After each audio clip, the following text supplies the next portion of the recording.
everyone, and welcome to the first episode of Fandom of One. I like that name because if you just pronounce the initials, it's Foo. And if that's the first thing you hear from me, that's probably where you pressed like stop and were like, maybe there's better things to listen. Self-deprecating humor. I am Martin Leon, and I am going to be here for you guys every week, every Friday. This is one of several podcast projects that I'm working on right now. Because as every single stand-up comedian or entertainer, I am stuck at home and I am trying to do something while I'm here. And I've had this idea for a while now. We're doing something weekly where I discuss media and where I just, unload my thoughts and mind on an unsuspecting public. So, what's the point of this podcast? I'm so glad you asked. As I said, this is going to be we're going to talk about media that I'm watching. Not only because this kind of gives me a reason to not feel bad about the fact that I enjoy watching things. Cause there's this thing, when your brain goes you're watching something and part of you is going I should be doing something productive. I'm really glad that we kind of went over that hump on social media where people are saying you're stuck at home. It's the time for you to grow and develop into the beautiful butterfly that you will be later on when we are finally out of this social distancing cocoon sometime in 2022. No, my God, let's hope. Oh my God, no, Martin, no. Let's hope that it won't be that long. I'm pretty sure we'll find a vaccine before that. Things will be fine. Anyway, so let's not talk about that. Let's not talk about the theme du jour. Yes, I'm going to talk a little about it because it's in my mind as it is with everyone. But this podcast is not so much about current events as it is me coming and telling you about something I watched. And then, ideally you will either think, oh my God, that sounds interesting, I'll watch it. Or you'll be like, oh, I watched it too. And then you'll share your opinions with me on social media. So today we're going to be talking about some stuff I've been watching as of late. And this is also going to be basically my accountability podcast. I plan to make this around 20 to 30 minutes. It's not about, boring you. It's more about me, as I said, unloading about the stuff I've watched. And ideally in the future, maybe we'll have guests and stuff to talk about shit. So I'm going to unload. And as I said, this is going to be my accountability podcast where I say oh, these are the things that I plan to do. And then I'll tell you did I do it? Didn't I do it? I kind of started a journal for that also on Facebook on a fan page that I wasn't using. Oh, right. Yeah. Social media. You can find me at Mint on RL. Mint on RL is Martin Leon with all the letters jumbled, but it's MINTONAREL. Mint on RL. You can find me on Twitter and on Instagram. And you can find me on Facebook as Martin Leon Standup. Mint on RL is my accountability fan page. My accountability page. It's a journal where I write these are the things that I need to do today. And I don't update on success, but it kind of makes me think, okay, it's out there. I've told this is going to happen. I've told people I'm doing this. So ideally I'm going to do it. So, where was I? Okay. So this past couple of weeks, with social distancing and everything, I have watched several things, and I do want to talk about some of them. I want to talk about Next in Fashion. If you haven't seen Next in Fashion, it is a reality show on Netflix, hosted by Alexa and Tan France. I forget Alexa's last name. Let me check that real quick because I should not be oh my God, who is this woman? lovely. The Wikipedia summary stops at Alexa. Tan France and Alexa Chung are the hosts. And if you've seen Project Runway, you know the basics of fashion reality show. This, I find, I think the production in general is better. It's more polished, I feel. Not that Project Runway isn't polished, but I feel this is polished to a better finish. I liked all of the contestants, most of them. There's a Mexican girl that I think, but I really recommend it. And here's the thing, people, you have to know that I love competition reality shows like this. Like, I love it when it's a whole season, when it's like 12 people that start, 12 to whatever, and then they have to do a whole bunch of challenges, and every week one goes home. Like, oh my God, RuPaul's Drag Race. Very much my stuff. And I don't like so much, like on the other end of that spectrum, it's those contests that are more like it's like short and few challenges, like Nailed It, for example. I love Nicole Byer. Nicole Byer is amazing. If you haven't seen her stand-up on Netflix, you should. And if you haven't heard her podcast, Why Won't You Date Me, you should also listen to that once you're done with this. But I don't like Nailed It. I don't like, first of all, because I like when things, I like to be like amazed at the end product, right? Like in Project Runway and in Top Chef and in the Great British Baking Show and in Next in Fashion, you see the end product and you're like, oh my God, wow. And they did it in such a short amount of time, like it's amazing. Nailed It. Like I don't like when they set people up for failure, If you like it, I mean, no judgment, no shade, you do you. But for me, not so much. You know what? But I do like it. For example, Sugar Rush, which is another Netflix show, and it is like episodic, and like each episode is like about an hour long, and it's only like 4 teams, and it's basically like Cupcake Wars became this. That I'm more permissive in that one, I feel. Because again, they're all trying to do their best. And I like it when people try to do their best. And I never want anyone to go home. I'm like, no, unless someone I don't like, then I'm like, yeah, sure, go home. But in general, like, I'm like, no, why can't everyone win and be friends? And this is why I don't watch sports with friends, because everyone's like, rawr, my team. And I'm like, why can't we all be friends? And I don't mean that just because I want, sports themed pornography of everything. Wow. Where did that come from?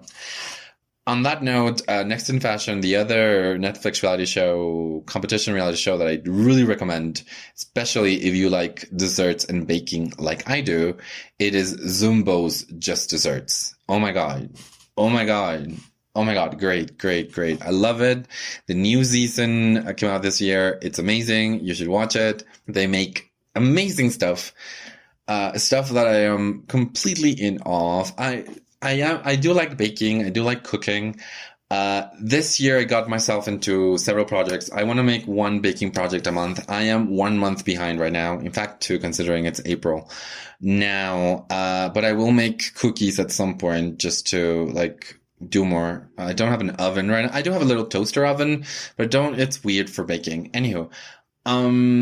But I did a chocolate tart for friends in January, and then what did I do?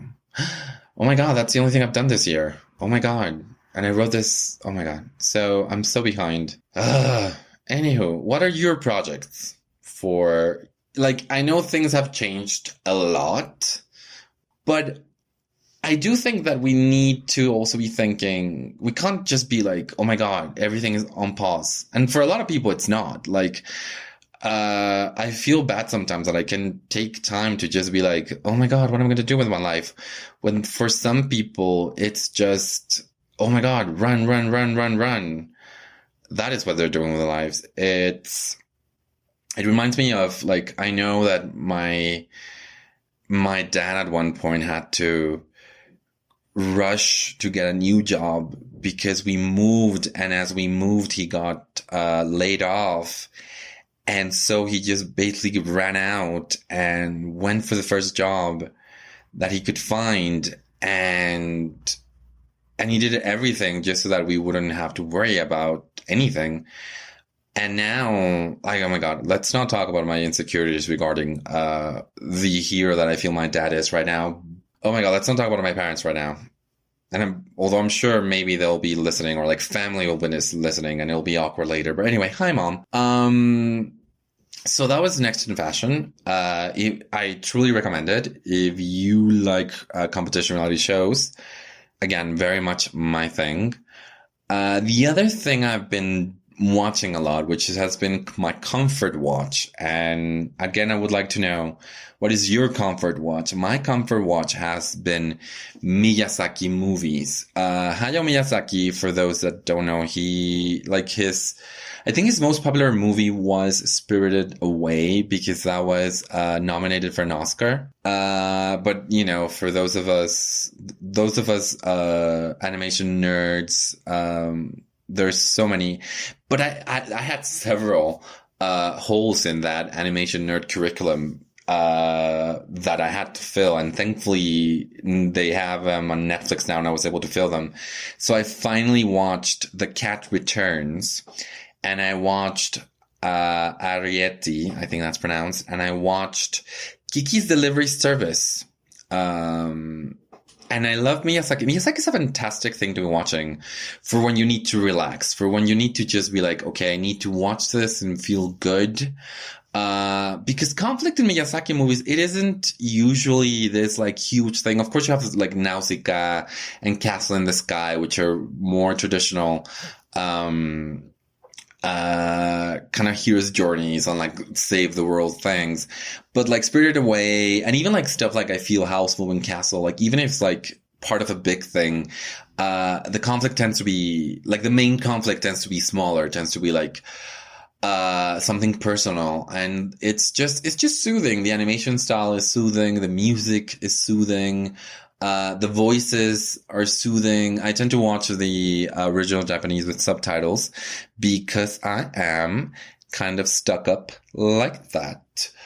But it's just so soothing, and I loved it. And I hadn't watched, as I said, Kiki's Delivery Service, and I loved it. I think out of the ones I just watched, like Arrietty, I hope I pronounced that right. I don't know. It kind of like left me kind of thinking like, what's next? You know, like these people are leaving, like the tiny people are leaving, and we don't know what they're going to find. And the guy, hashtag spoiler alert, by the way, I guess, you know, he's going to do his thing. We don't know if it's going to be okay for him. And that's kind of it. And although Kiki's Delivery Service also doesn't have like a definite ending, like, you know, in the end, you know, what she needs to get over, she gets over. And, you know, you kind of have this thing where like, it's not this ending where it's like, and everything was okay and they lived happily ever after, the end. But rather it is like, and this is how her life in this new town started. And there's so many things that could happen from that, and we just get to imagine them, and that's really nice. I think that's kind of what makes them stick in your mind. Miyazaki movies, the thing that his characters are so memorable that you're just thinking, oh my God, what's going to happen to them next? All of them, you know, like Princess Mononoke or Chihiro, or all of them. You're like, oh my God, what happens next for them? And that's exciting to watch and imagine. And by the way, I am very much into speculative stuff from my fiction. I love fan fiction. I don't read a lot of Miyazaki fan fiction, to be honest, but I love fan fiction. And if you're into that and you speak Spanish, I am starting a podcast with a friend called Fantasfic, and where we talk about fanfic, but that's in Spanish. The other thing I was watching this week, animation-wise, was this peculiar series that premiered on Netflix not so long ago. It's called Beastars. uh, and it's like be a star, Beastars. And for those not in the know, I'm gonna try not to spoil things because this is more about me, either, recommending or not something, but not so much about spoiling. Um, Beastars, it's based on a manga. It's Japanese animation. It's kind of weird, the animation style. It's kind of like this 3D CGI type thing. And the way they move, it is just on the line of Uncanny Valley. And you're thinking, what do you mean Uncanny Valley? They're animals. It's a wolf and a rabbit and whatever. But they're like anthropomorphized. And was that the right way to pronounce that? Anthropomorphized animals. And so they have like human-like bodies, but they have like the little tails and the little ears and like very, like the faces are very animal-like. The bodies are more human-like. They kind of respect size differences in the animal kingdom. Like bigger animals in the animal kingdom are bigger and smaller animals are, again, smaller. Not so much that, like the size difference between the rabbit and the wolf isn't the same. And then for some reason, wolves are like the strongest of them all when it comes to, wild animals. But then you also have like this tiger and you're thinking, well, tigers are the largest predator, I think. Well, on land, because I'm pretty sure, in the ocean, killer whales, orcas are, I don't know, people. It's weird. It is kind of like Zootopia. You remember the Disney movie on steroids? It's like this like carnivores and herbivores and the conflicts that happen when a society has carnivores and herbivores. Although while in Zootopia, it was kind of like a given that fish, like carnivores ate fish. Like we had that. Here in Beastars, everyone has a vegetarian diet. Like the carnivores, they eat egg. And there's a weird thing because like hens are also sentient part of this world, like a sentient part of this world, and they lay eggs and they sell their eggs for profit. So make of that what you will.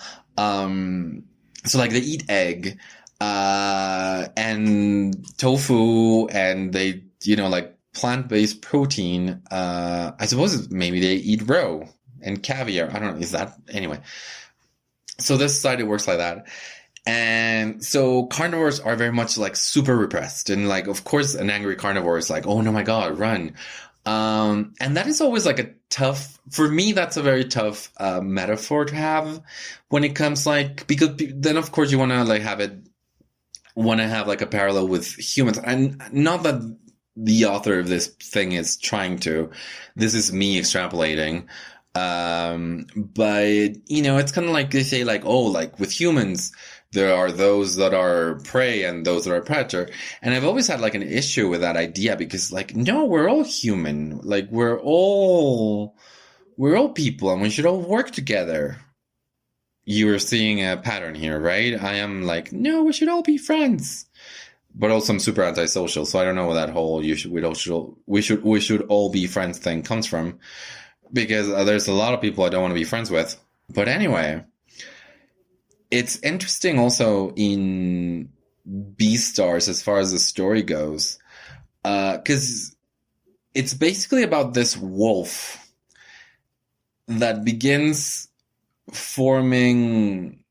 developing feelings for a rabbit and how that affects everything for him as a carnivore, as a male, as someone who has repressed their feelings so much for their entire life. And then you have the main female character who happens to be a dwarf rabbit. And she does bring some like interesting points up about being small and being perceived as helpless. but I don't know. I don't know. It's weird. I feel the message gets kind of muddled, and it's weirdly horny, and that's something that runs in the in like it's a main theme for the productions of this company, because this same animation company, I think I am now that I'm putting this out there, I'm not just telling a friend. I think that this animation company also did The Land of the Lustrous, which is an anime about precious stones that are sentient. Yeah, I should talk to you guys about it sometime. But yeah, The Land of the Lustrous, where the main character is Phosphorite. And that one, it is also weirdly horny. Like at some point you have like this squid girl, and she's, it's weird. It's weird. I've veered too far away from Beastars at this point. Do I recommend Beastars? I don't know. It's an experience to watch. Watch the first episode, and if you like it, just keep on going. For me, it was kind of like my first depression watch when I was like starting social distancing, and I knew I hadn't been told at that point that my job was frozen.